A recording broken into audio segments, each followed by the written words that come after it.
The addition of the Eurofighter Typhoon and the Rafale C have had a pretty big impact on the sim game mode. Yes, it's that game mode that you've always had kind of a vague interest in, but you've always just thought like, well, setting up the controls for it is going to take an entire afternoon, and it's probably going to end up with you having to dig out that old flight stick that you've had sitting in your basement since you were 9. And then there's that whole thing about you being stuck in a cockpit, there's no markers or anything, so how are you even supposed to know who to shoot at? And well, I mean, to be honest, that is actually a pretty big deal in sim. Like, team kills do happen a lot. So to try and combat this, what Gaijin have done is they've given us like these kind of semi-historical, accurate, team matchups or whatever. So where you have like America, Britain, and Israel and stuff on the blue team, and then you have Germany, Russia and China and stuff on the red team, right? So those are the nations that are genuinely always fighting each other, with the rest of the nations sort of being able to hop on either side depending on what matchmaker you're in. You do also have some like World War II setups where you don't have the Germans fighting alongside the Russians, for instance, but generally speaking, at least for top tier as well, these are like 99.9% of the time you're going to have this like sort of Warsaw Pact versus NATO setup. And this is all fine and dandy on paper. However, in reality, what ended up happening is that because the main plane that was populating the blue side, which obviously would be the F-15 or the F-16, both of those planes are just they have so much better flight models than the Su-27 and the MiG-29 SMT that were primarily populating the red team, as well as also arguably having better weapon kits as well. You can kind of see where I'm going with this. Blue teams would just wipe the floor with red teams pretty much every single time. If you look at any like sort of win to loss ratio of, let's just say, like a US player that's mainly been playing sim for a year, it's pretty clear that the US team was just sort of overperforming, and top tier air sim was in a pretty unbalanced spot. And the problem that is created is that obviously in a match, when one team's getting dominated, the team that's getting dominated, the players start to leave, meaning that the match becomes even more imbalanced due to differences in player numbers, meaning that you can't join any of the US teams because all the teams are full. And if you sort of, you give up and you don't really want to fly the flanker, but you want to fly something because you're bored, you end up playing red, and it just ends up being, a slaughter fest, and you get spawn camped and it's just you against the horde, right? Not a very fun experience for either side. Now, they did add a few little things to some red side jets that kind of helped close the gap a little bit. The flanker obviously getting 2 extra missiles, as well as having its HMD range brought up to the same range that it is on basically every other jet at that tier, as well as the addition of the J-10, which I think by all accounts at the time was probably one of the best jets in the game. I think it still is pretty damn good. These changes didn't really have the impact that a lot of people were hoping for. I mean, giving the flanker 2 extra missiles, yeah, great, but it's still sort of subpar in a lot of other ways. The radar HMD thing was, like I said, literally just putting it up to the same standard as its contemporaries. Then the J-10, fantastic aircraft, but they put it in the Chinese tech tree, which as massive as China is as an economy and stuff in real life and the military and whatever, in War Thunder it is a minor nation, and not a lot of people actually have it grinded out compared to the other nations in the game. So it didn't quite have the impacts that a lot of people were hoping for, even though it was the first native red side jet at top tier that could actually go toe to toe with basically anything it goes up against. There just wasn't enough of them. Now, I'm not going to get into the specifics of why certain planes were better than others. I'll link to videos in the description that I've made where I delve a little bit deeper into that subject. But it's sort of important for you to understand where sim was at for the last 1.5 years to understand what's happening now. And boy, are things happening. The addition of the Eurofighter has flipped the entire thing upside down. I mean, it's not quite as bad. The Americans, do still have the F-15E, which is still a very good plane. In fact, I think it's probably still the 3rd best plane in the game right now, and I think it still might even beat the Eurofighter when it comes to top speed. But I think as an overall package, I don't think there's a discussion that the Eurofighter is just the better aircraft.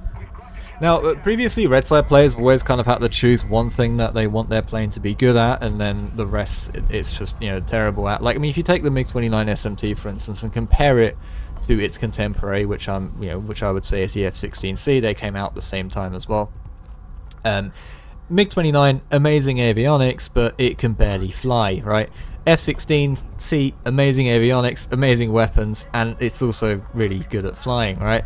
Similar thing with the Su-27 and the F-15C, right? The Su-27SM, pretty bad flight performance, a horrible radar.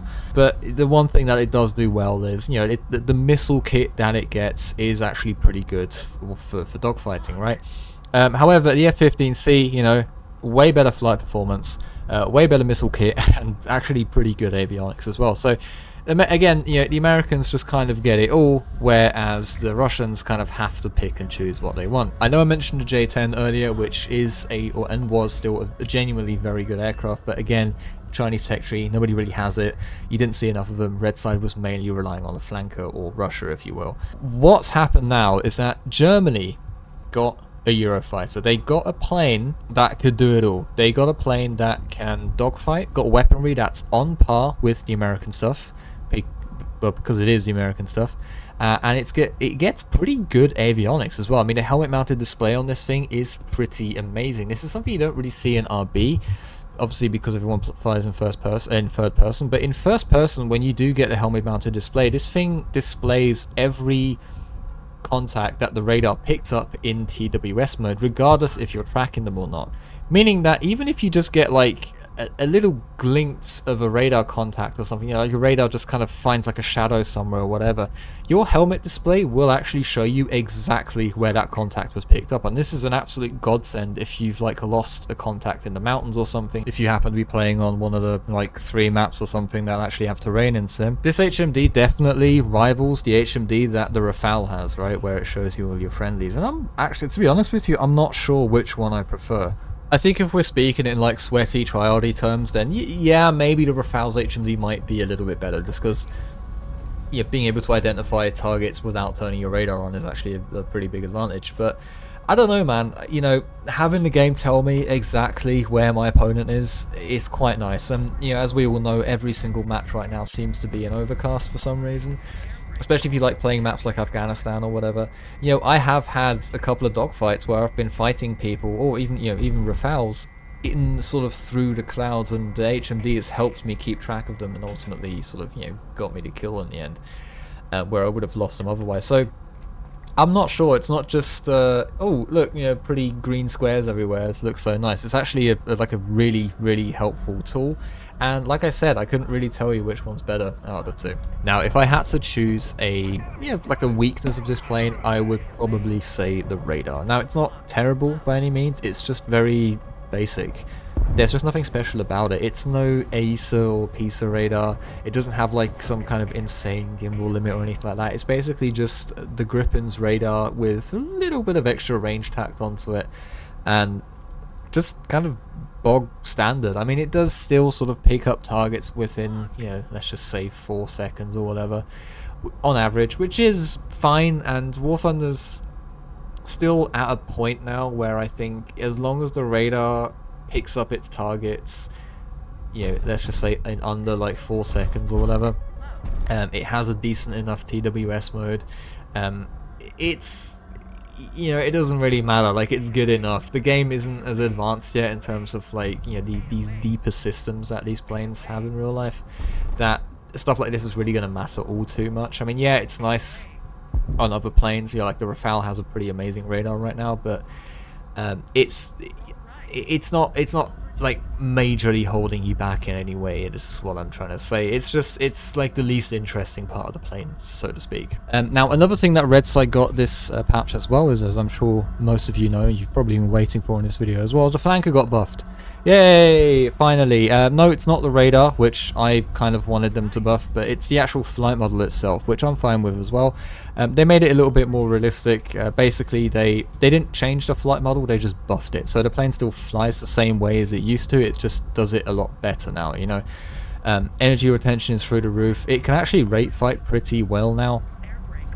Slow speed stuff, it can still kind of fall out the sky, but it not as much as it used to. So the plane, all in all, is just a lot better now. And even though I am no dueler myself or whatever, it is actually quite good at dogfighting now, and I would say it's probably better than the F-15C as well. So you know, provided you can get to the merge, you can dodge all of the AMRAM spam, which if you're a red side player, you probably should be pretty good at by now. You actually, you have pretty good cards now if you can force an American plane to the merge, which I think is fantastic. That is how balance should work, right? NATO has the advantage at range. Warsaw Pact has the advantage in close range. This is sort of, you know, where what all of those documentaries and pilot interviews from the 80s and stuff, or in the 90s, have all been telling us, right? This is sort of the doctrine, the narrative that us aircraft nerds have sort of been brought up on, let's just say. So it's kind of nice to see that in the game now. And it's kind of nice to see that Russia has finally, well, they finally buffed the flanker flight model, right? And it's a really good thing, because if they didn't, the addition of the Typhoon and the Rafale, as well as the F-15E, Russia really would have been left in the dust with their Su-27SM. So, I mean, the sim community in particular has been trying to get the flankers flight model buffed for the last probably year or so, with countless manuals and, you know, reports and sort of statements and stuff like that being forwarded to the devs to tell them that the flight model in game is in fact wrong. Even so far as, you know, people making videos of using actual flanker HUD footage in real life, performing like a turn. Also, you know, then accounting for different fuel loads and stuff like that as well, replicating that in the game, showing Gaijin that, you know, this thing is underperforming. And then every time Gaijin was just like, nah, we have other information that says otherwise. That's all we got, you know. And now it's just, but you know, it's just so lucky for us as players that now in the patch where every other nation has got a plane that has super amazing flight performance, and you know, if Russia didn't have get an upgrade or something, they would have just been left behind and nobody would play them, right? And they can't have that because Russia's one of the biggest player bases. So it's just such a stroke of luck that a community member found out that they were actually using the wrong flight model, the prototype flanker flight models, which obviously had worse flight performance in real life than the actual production model. And Gaijin were like, oh no, we were using the wrong manual all this time, guys. God, it turns out you were right. Do you know what? And at a time like this as well, where we really needed something for Russia to, you know, compete with these new aircraft, just coming in just in time, someone finds out that they were using the wrong flight model. I mean, it is truly a stroke of luck, and I think as a community we need to just sort of, you know, count our blessings at this point and just appreciate that good things do indeed happen. But Mr. Nimble, I don't hear you call through the editing software on my computer. Didn't you say that the balancing in Sim has basically been flipped upside down, meaning that it would be reversed, even though both sides have acquired the Eurofighter Typhoon? And you would be right, dear viewer, I did in fact say that, but with good reason. For you see, dear viewer, when you have a player base where one side of that player base has, for the past year or so, basically just been flying in a straight line, hitting a button, and then just sort of turning around and going home, compared to the other side of the player base that has been constantly dealing with the consequences of that button push, they have gotten quite good at dealing with the chain of bullshit events that occurs when that button is pushed. Basically what I'm trying to say is that most people that have been playing red side and for the past 6 months to a year or whatever have been getting really good at notching AMRAMs, right? They've been getting really good at solving the Rubik's Cube they need to solve in order to defeat the IRCCM system on the AIM-9M, whilst multipathing as well, probably. And the reason for this is because they had to, right? Most red side players don't play red side because they just have some undying love for the flanker or whatever. I mean, some do, and most of them are probably on my Discord, but like, it was either play red side or try and find a match for blue side, and then the match you do find, it's just going to be like an 8 versus 2 or something, where you and your teammates are going to be fighting for every single kill. And that's just not fun, right? That's just a boring experience. And naturally, like, if you're new and you're not that confident in your abilities or whatever, yeah, you would probably favor those matches over the hectic you versus everyone kind of scenario that you'd often have on the red team. So playing on the red team just sort of naturally started to attract a lot, you know, a higher caliber of player, I'm just gonna say. And then with the sort of the hoops you need to jump through in order to actually do well in that game, in those matches as well. It's just sort of like refined the skills that anyone sort of already would have had, right? The thing is, I don't think the argument that, well, you know, clearly blue side players would just adapt to fighting red aircrafts as well, just, I don't think that really holds weight, because all you have to do is really just look at the average blue side player, or, you know, just in any given match. I'm not even singling anyone out here, and they just haven't adapted, have they? You know, I still see F-16s, F-15s merging at like supersonic speeds and then complain that the R-73 hit them or whatever, you know? I mean, obviously it's a rear aspect shot, that's how the IRCCM works. If you merge at correct speeds, stay close enough to the flanker, or at least back in the day, the F-16 would just run circles around the thing. Even with an R-73, you wouldn't really stand a chance. And it's, you know, and then there's also the thing of like, well, you know, you staying up at altitude, doing the whole BVR thing. I mean, yeah, there are a few little tricks you can do, you know, like if you fire off one missile at long range and then the second one at like close range, because he's kind of had to go defensive from the first one or whatever, or, you know, you do, like, you're flying on the radar gimbal limit or whatever, you know, there are little tiny tricks you can do. But I think we can all agree on that notching, flying in the multi-pathing range, constantly having to pre-flare, constantly having to assume that a 9M has been fired at you, then solving that thing, suspended tracking, you know, IRCCM, Rubik's Cube or whatever, using up half your countermeasures while doing it as well. You know, counter-firing, and then also beating your opponent in a dogfight with, you know, a lesser aircraft, basically. It requires a lot more skill than just simply hitting a button at altitude and flying off to the side a little bit or turning around or whatever. And I'm not, you know, trying to put anyone down here or anything, but this is just the reality of what's been happening. And I want you to imagine a scenario where these players who've been sweating the game out for the past 1.5 years and have dialed it up even further ever since the introduction of the AMRAAM, you now give these players equipment that's actually good. It's on par with what they've been fighting, and in some cases it's even better. The enemy no longer possesses the technological advantage. What do you think would happen?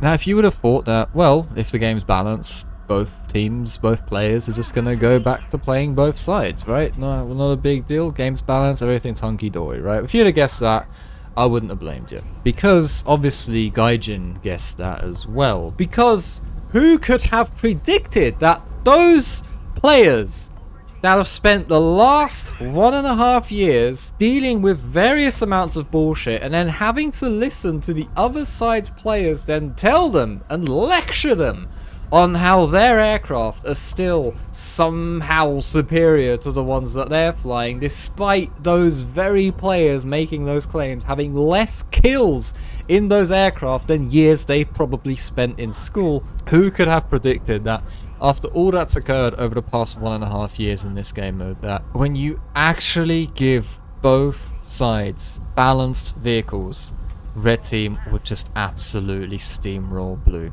I wonder who. It is a mystery that we may never solve. Now, there is one small caveat to all of this, and it is France. At the beginning of the video, I did say that there are a couple of nations that can go on either red or blue.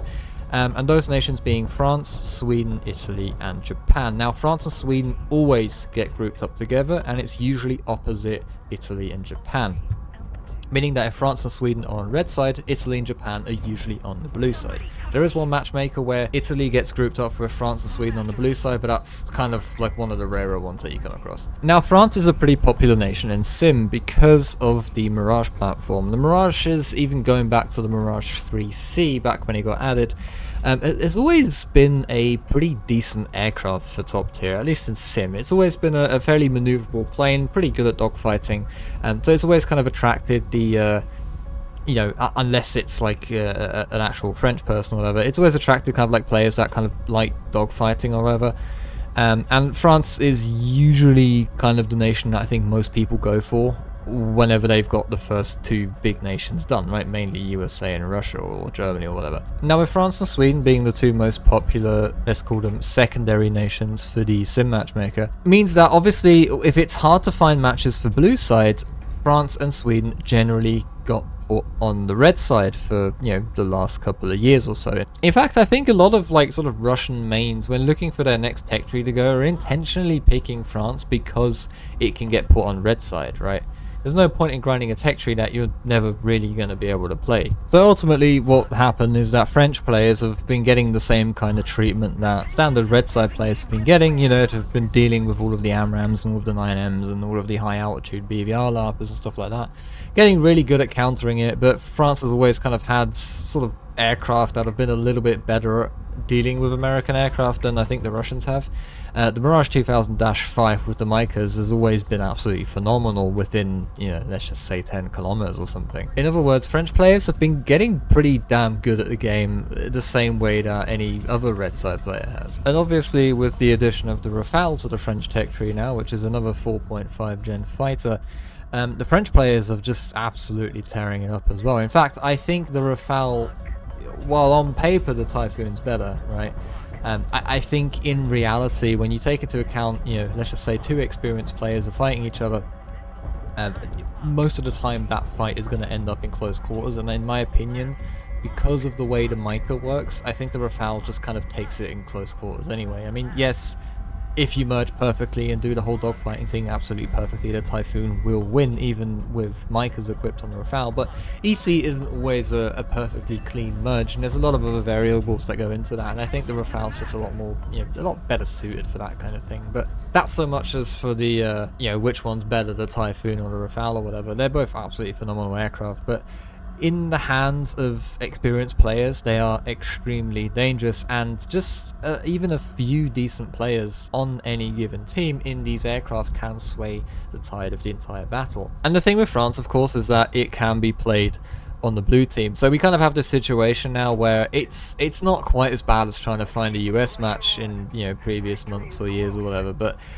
you know, it can be kind of tricky to find decently populated matches now if you want to play France, because usually what happens is whatever team has France on their side, you kind of ends up winning the match. It's not quite always clear cut, obviously, but there is a clear sort of trajectory when you look at like different win rates and stuff like that that indicate that France is definitely one of the nations you want to have on your team, and obviously by extension to that Sweden as well. But let's be honest, it's the Rafale doing the work and the French players and stuff.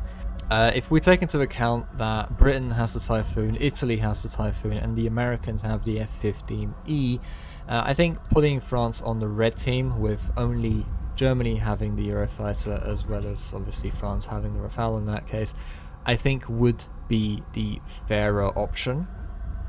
You have 3 nations with 4.5 gen aircraft on the blue team, if you can call the F-15 a 4.5, I don't care, and only 2 nations on the red team with 4.5 gen aircraft. So I think in that respective, that would probably be the fairer option. However, if you are, you know, if you're a squad, you're all sort of fairly skilled or whatever at the game, then, you know, if you want to make a lobby, go pick Vietnam, go put France on the blue team, and go play red, right? That's the best way to sort of ensure a steady flow of enemy players into your lobby and you don't run out of targets to shoot at least that's kind of like been our experience whenever we've been playing. But is this ever going to change? That is the question with aircraft that we still have yet to be released over the horizon. Obviously things like the Su-30, I think if the Su-30 gets added anytime soon, and its flight performance is, let's just say, similar to the Su-27 SM, I think that is going to absolutely tip the balance into Red's favour. The Su-30, it's what flanker players have been wanting. It's the flanker flight model, but good avionics. However, the problem is how are we going to balance that out? Because if we make Red side too powerful, even as a, you know, I mainly play Red side myself, but I don't want to see a situation where the red team is just completely, you know, it's just too powerful, because we're going to probably run into a similar situation like blue side did, where it's going to be tough to find matches for the red team, and I'm going to have to end up flying some American stuff. So I don't want to see that either. I want to have a nice balanced game that's still interesting with different strengths and weaknesses, but overall sort of have it all fit together in a nice puzzle that's kind of fair for both sides. I mean, what does the US have left to add? The F-22? I mean, with the way things are going right now, we're probably on track to seeing that at the end of the year. The F-18 should also be coming pretty soon. My prediction would be it's probably coming with the whole fly-by-wire implementation that they're talking about, which would also have drastic effects for the F-16 and especially the Eurofighter's low-speed handling, so that might shake up the meta a little bit, who knows. And the other option I can think of is that the F-18, when they do add it, they give it some new weapons, right? They give it the AIM-120C or the AIM-9X or whatever, something to kind of try and bridge the gap a little bit. I mean, the F-18's flight performance is also, you know, it's not quite there compared to the planes that we already have in the game, so I'm not sure how effective an AIM-120C is necessarily going to be on a platform that struggles to break the sound barrier with a full weapons load, but you know, we'll wait and see. Maybe they'll add the AIM-120C to the F-15 or something, who knows. The other thing is obviously the F-15EX could come at some point as well. Yeah, I mean, I could sit here all night and just list off aircraft in my head that I think they could, you know, they might add this at some point, who knows. The meta is far from set in stone, is just what I'm trying to say, even though it might look a little bit bleak and, oh, there's not that many airframes left for the Americans, sad, we're in trouble, blah blah blah. I think the shift is probably at some point going to shift over to the actual weapon systems and stuff rather than the airframes. But yeah, I mean, I think we've still got a little, I think we've probably still got at least 2 years before that starts happening. But then again, you know, the way they're rushing through these planes recently, who can really tell? Overall though, I'm actually quite positive about the current state of Sim. A lot more positive than I was in the last 2 videos that I made sort of about this topic.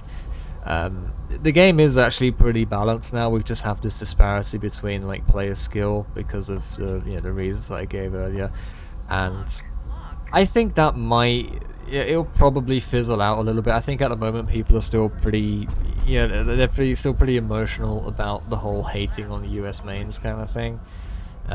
So they just kind of end up stomping. But I think the main reason why people are sort of not playing right now, at least, you know, old players and veterans and stuff, it's just lack of new, like, meaningful content, right? I mean, new planes are great, but what we really need for Sim is some new maps, man. I don't think we've had a new map for like 2 years at this point, and you know, we're getting pretty desperate at this point.